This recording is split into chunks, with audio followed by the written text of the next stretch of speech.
초월 담록에 오신 여러분, 환영합니다. 민속놀이라는 단어를 들으면 무엇이 떠오르십니까? 윷놀이, 제기차기, 강강술래, 아마도 우리 민족의 역사와 함께해온 아련하고 정겨운 풍경일 겁니다.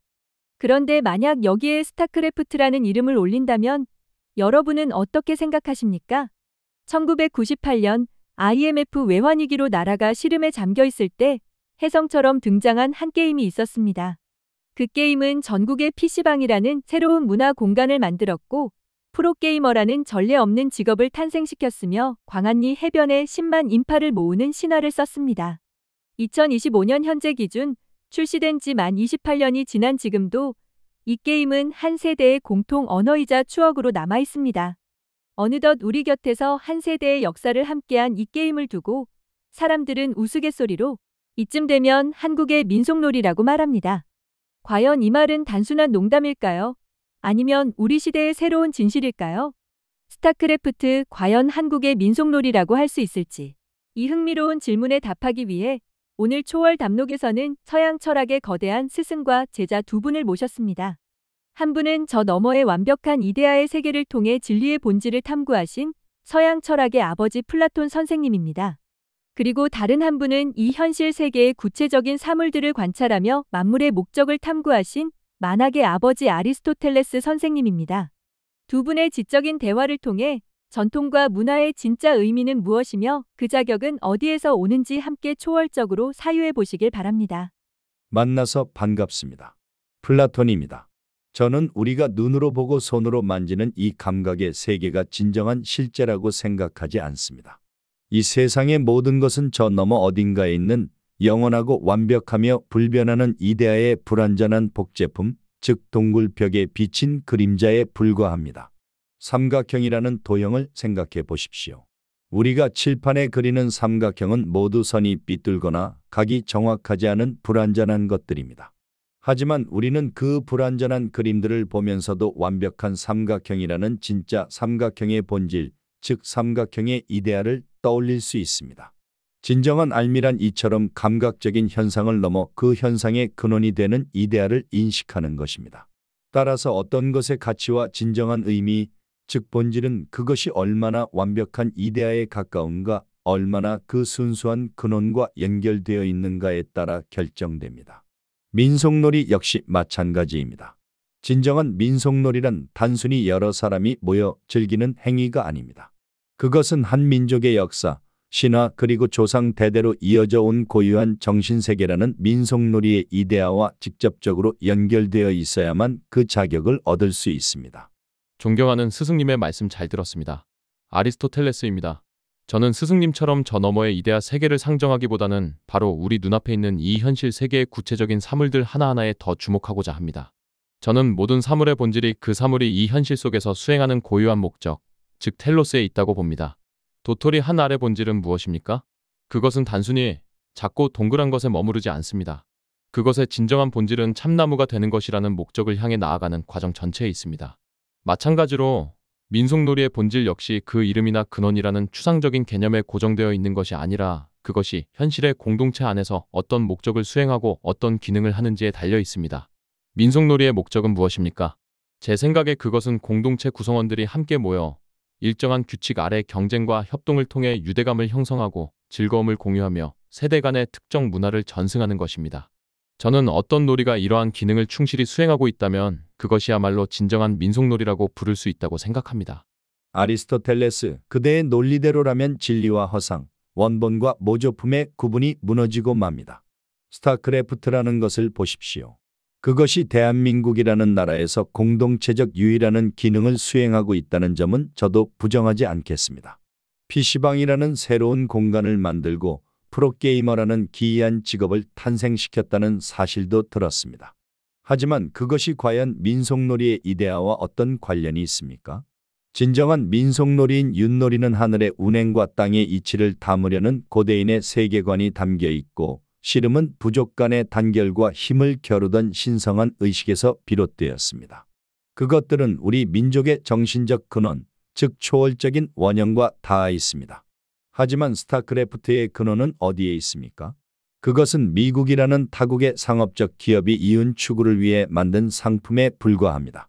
그 내용은 우리 민족의 정신과 아무런 관련이 없는 외계 종족 간의 공상과학 서사일 뿐입니다. 한국 사람들이 아무리 그것을 즐기고 그들만의 특별한 코리아 서버가 있고 민속놀이라 칭송한다 한들 그것은 진짜 민속놀이의 그림자를 보고 진짜라고 착각하는 것과 같습니다. 그림자는 결코 진짜가 될 수 없습니다. 본질의 근원이 다르기 때문입니다. 스승님, 바로 그 근원에 대한 집착이야말로 현실의 생생한 변화를 보지 못하게 하는 장막이라고 생각합니다. 테세우스의 배 이야기를 아십니까? 오랜 항해 끝에 낡은 널빤지를 하나씩 새 것으로 교체하다 보니 결국 원래의 널빤지가 하나도 남지 않게 된 배가 있습니다. 과연 그 배는 여전히 테세우스의 배라고 할 수 있을까요? 저는 그렇다고 봅니다. 왜냐하면 테세우스의 배라는 본질은 그것을 구성하는 재료에 있는 것이 아니라 항해라는 목적을 수행하는 형상과 기능에 있기 때문입니다. 스타크래프트도 마찬가지입니다. 처음에는 미국의 게임이라는 재료로 한국에 들어왔을지 모릅니다. 하지만 28년이라는 세월 동안 한국 사회는 낡은 널빤지를 하나씩 떼어내고 초고속 인터넷 보급의 기폭제, IMF 시절 실직자들의 소일거리이자 청년들의 놀이터였던 PC방 문화, 온게임넷과 MBC 게임이라는 게임 전문 방송국, 황제 이묘한과 폭풍 저구 홍진호 같은 국민적 인기, e스포츠와 공군에이스 e스포츠단 창설이라는 새로운 널빤지로 그 배를 완전히 새로 만들었습니다. 이제 그 배는 더 이상 미국의 배가 아닙니다. 그것은 한국 사회 안에서 공동체적 유의와 문화 전승이라는 새로운 목적을 향해 항해하고 있는 한국의 배입니다. 기원이 무엇이었든 그것은 이미 한국의 현실 속에서 새로운 본질, 새로운 형상을 획득한 것입니다. 중요한 것은 28년 전의 씨앗이 아니라 지금 우리 눈앞에서 열매를 맺고 있는 거대한 나무 그 자체입니다. 그대의 비유는 교묘하지만 진실을 호도하고 있습니다. 테세우스의 배가 여전히 테세우스의 배인 이유는 수리하는 장인의 머릿속에 테세우스의 배라는 변치 않는 설계도, 즉 이데아가 존재하기 때문입니다. 그 설계도가 없다면 그것은 그저 잡동사니 나무 조각의 합체품에 불과합니다. 스타크래프트라는 현상에는 한국 민속놀이라는 고유한 설계도가 애초에 존재하지 않았습니다. 더 근본적인 문제를 이야기해 봅시다. 저는 국가를 다스리는 철인 통치자는 시민들에게 해로운 예술과 이야기를 금지해야 한다고 주장했습니다. 왜냐하면 모방을 하는 예술은 진리로부터 세 단계나 멀어진 거짓된 모방이며 사람들의 감정을 자극하여 이성을 마비시키고 영혼을 타락시키기 때문입니다. 스타크래프트는 어떻습니까? 그것은 현실의 전쟁을 모방한 것입니다. 그리고 그 모방된 세계에 몰입한 사람들은 현실과 가상을 혼동하게 될 위험이 있습니다. 또한 지지라는 패배 인정의 문화가 있다고는 하지만 그 이면에는 승리를 향한 과도한 경쟁심과 패배에 대한 분노가 들끓고 있습니다. 이것이 과연 국가가 장려해야 할 건전한 놀이 문화라고 할 수 있겠습니까? 진정한 민속놀이는 공동체의 덕성을 함양하고 영혼을 선의 이데아로 이끌어야 합니다. 그런 점에서 스타크래프트는 민속놀이의 자격이 없습니다. 스승님께서는 예술의 모방적 성격을 너무 부정적으로만 보십니다. 저는 오히려 모방, 즉 미메시스가 인간의 가장 자연스러운 본성이며 배움의 시작이라고 생각합니다. 아이들은 어른을 모방하며 말을 배우고 우리는 비극을 보며 주인공의 고통을 모방적으로 경험함으로써 연민과 공포를 느끼고 마침내 감정의 정화, 즉 카타르시스에 이르게 됩니다. 스타크래프트 역시 마찬가지입니다. 게임 속에서의 치열한 경쟁과 갈등은 현실 세계에서 억압된 성취욕과 공격성을 안전하게 분출하고 해소하는 긍정적인 역할을 할 수 있습니다. 게이머들은 승리와 패배를 반복하며 자신의 감정을 통제하고 패배를 인정하는 법을 배웁니다. 또한 신기에 가까운 컨트롤을 연마하고 누구도 생각지 못한 전략을 창조하며 절체절명의 위기 속에서 승리를 거머쥐는 프로게이머들의 모습은 우리에게 인간의 능력이 어디까지 탁월해질 수 있는지를 보여주는 훌륭한 본보기가 됩니다. 이것은 영혼의 타락이 아니라 오히려 가상의 공간에서 안전하게 감정을 정화하고 탁월함을 추구하는 실천적 지혜의 훈련 과정입니다. 수많은 사람들이 PC방에 모여 함께 열광하고 광안리 해변에 모여 하나의 경기를 보며 공동의 기쁨과 슬픔을 나누는 모습이야말로 폴리스 시민들이 극장에 모여 비극을 관람하며 공동체의 의식을 다지는 것과 본질적으로 다르지 않습니다. 민속놀이가 사람들에게 건전한 즐거움과 감정적 해소, 그리고 공동체적 유대감 형성의 기회를 제공하는 목적을 갖는다면 스타크래프트는 그 목적을 매우 현대적인 방식으로 훌륭하게 수행하고 있는 것입니다. 지금까지 전통의 본질을 둘러싼 지적인 대결을 지켜보았습니다.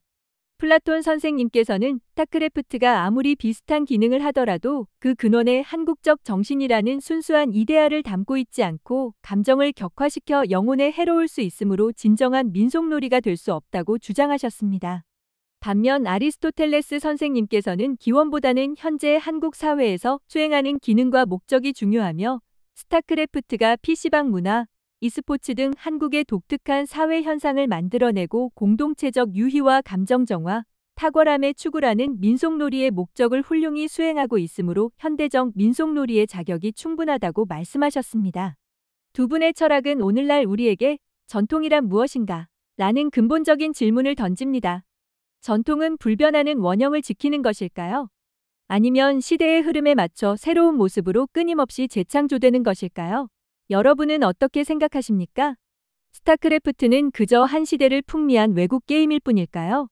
아니면 우리의 역사와 함께하며 새로운 의미를 획득한 현대의 민속놀이일까요? 댓글을 통해 여러분의 소중한 의견을 자유롭게 나누어 주시길 바랍니다. 오늘의 이야기가 우리가 사랑하는 문화를 더 깊이 이해하는 계기가 되었기를 바랍니다. 초월 담록의 지적인 여정에 함께하고 싶으시다면 구독과 좋아요를 눌러주세요. 다음 시간에는 이 흥미로운 주제를 동양 철학의 관점에서 다시 조명해 보겠습니다. 공자와 장자의 대결, 스타크래프트, 전통의 자격 두 번째 이야기도 기대해 주십시오. 감사합니다.